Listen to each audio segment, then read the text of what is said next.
Hi guys! Welcome to my YouTube channel. Alam niyo ba guys, habang binibidyoan ko tong baby pasaway niyo guys, is naaawa ko sa kanya. Alam niyo ba kung bakit? Sobrang init dito sa kwarto namin guys. Oo guys, nandito kami sa kwarto namin.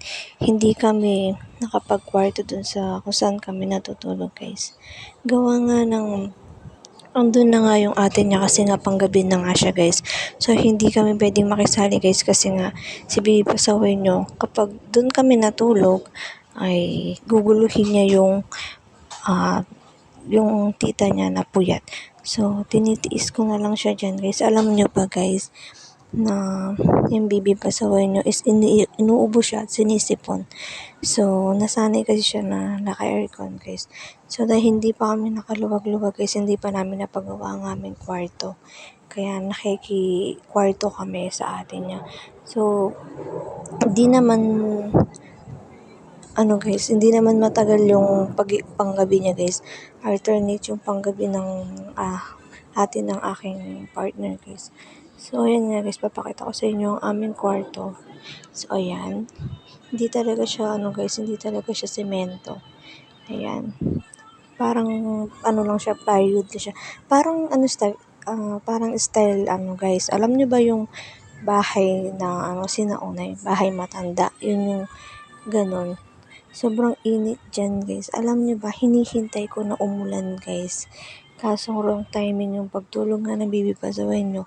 Gawa nga ng umulan lang ng umaga. Akala namin, kaya umakyat kami dito sa kwarto namin guys, kasi akala namin is uulan pa. Pero nagkamali ako guys. Alam niyo ba, tirik na tirik yung araw. Kaya naaawa ko sa aking prinsesa. So, alam niyo ba, habang pinapanood ko tong video to, naluluha ako guys, promise. So, wala man lang akong magawa guys, kasi nga nasanay ang baby pasaway nyo. So, pasensya na kung nasanay namin siya. Kasi, alam niyo ba si baby pasaway nyo guys, is namumula yan kapag hindi naka-aircon. So, goods lang lagi ako guys. So, malapit na yung due date ng aking paglabas ng baby number 2 nyo guys. So, yan. Kaya nagkakasakit-sakit ang baby pasaway nyo guys. So, yan. Awang-awa ako sa kanya. Wala lang akong magawa guys. So, ayan. Tinitignan ko siya kung nagigising siya guys. So, ayan siya guys. Oh, nakikita nyo naman siguro.